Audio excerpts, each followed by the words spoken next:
Igbo ndị ọma njem ọ na-ekene m n'ụbọchị nke taata gị bụ onye ma na-ege m ntị n'ọnụ ya gazieli gị biko happy Christmas.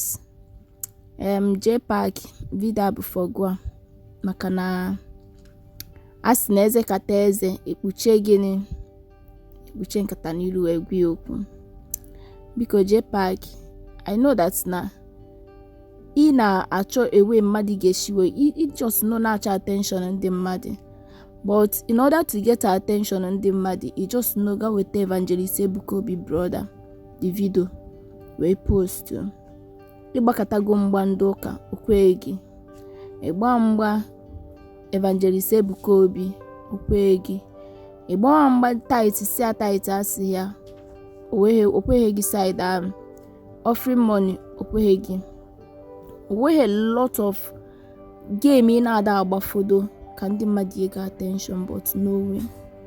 We say okay, since they don't want to listen and they don't want to do anything, ka ị gatazie na nke nwanne ya nwoke bụ nwanne Evangelist Ebuka Obi. Jpac bụ onye ka mkpọ gị ugboro ịtọ.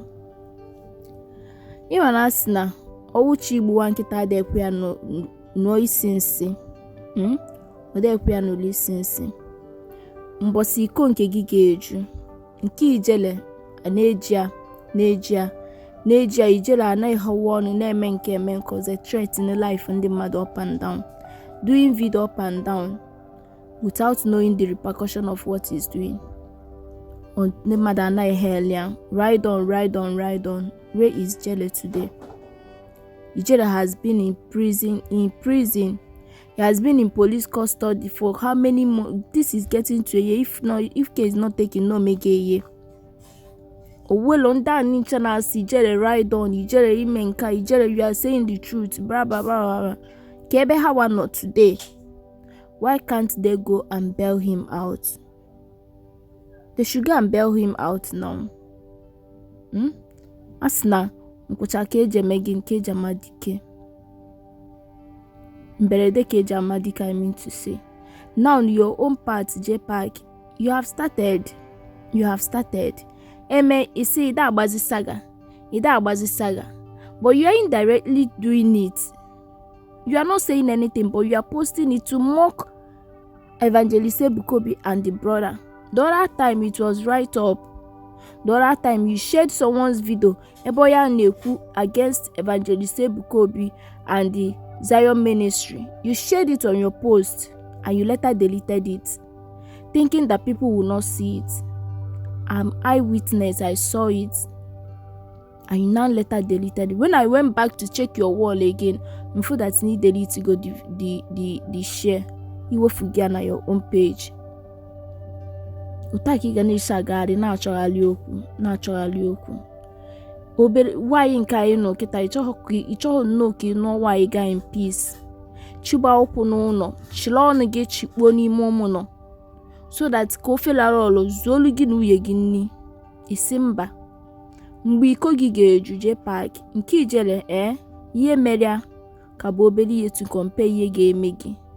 At least ijele ka nọ ndụ o wee ike the fight gabia against you, you will not be able to survive it.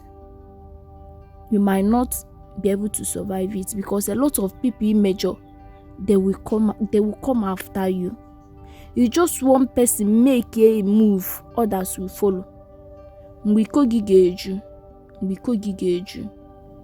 Even manda he feel like akwa ha ninchanda nichi feel na ha ji ego that they will come for you.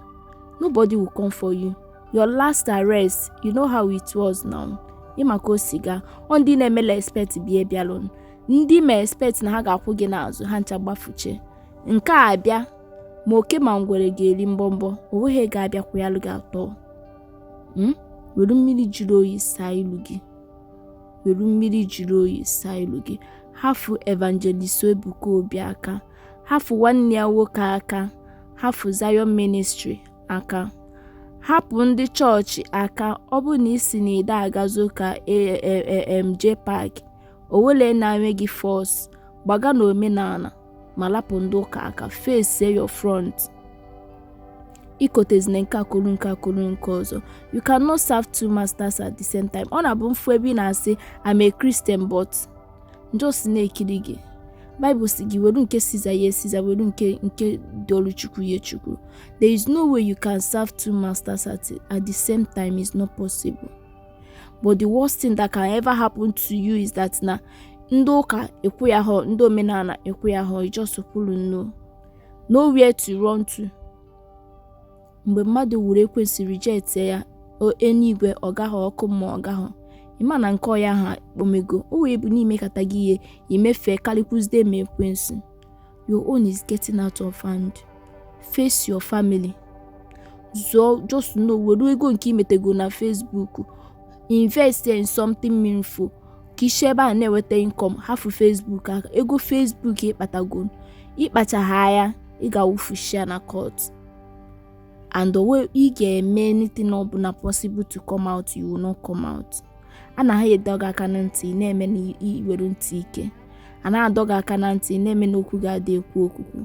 Mbọsị ọ ga-eseti ma ndị kwụ gị n'azụ na-abụ ihe ha video ha mee, ha eje mee. Then ha mezie the video, ị bịa share ya na your wall. Amacha m ha. Nke a na-acha ka mmanụ na-eghe ha eghe. Were bleaching cream wee kpojuo ahụ ya. Nakwa na-esa ahụ, na-esa n'anya. Were mmiri jiri oyi mee gị saa iru gị. Ọgwụkwa na m kọọla m n'ọnụ. Ọ sị na onye mara asụ ya sụọ n'ikwe, ma ị mara asụ ịsụọ n'ana. Ọkụkọ ntị ike na-eso ozu ana n'iyi. Maka na achị ibe gịnị, achị ibe oyolisi a ga-ebe beri ma isi a. Achị ibe onu ebefia ma isi. Were mmiri jiri oyi saa iru gị. Ka ofe lara alụ zolu gị nni Jpac. Ka ofe lara alụ zolu gị nni. Owe ihe evangelist Ebuka Obi mee ego. Owe kwenye ihe chọọchị mee gị.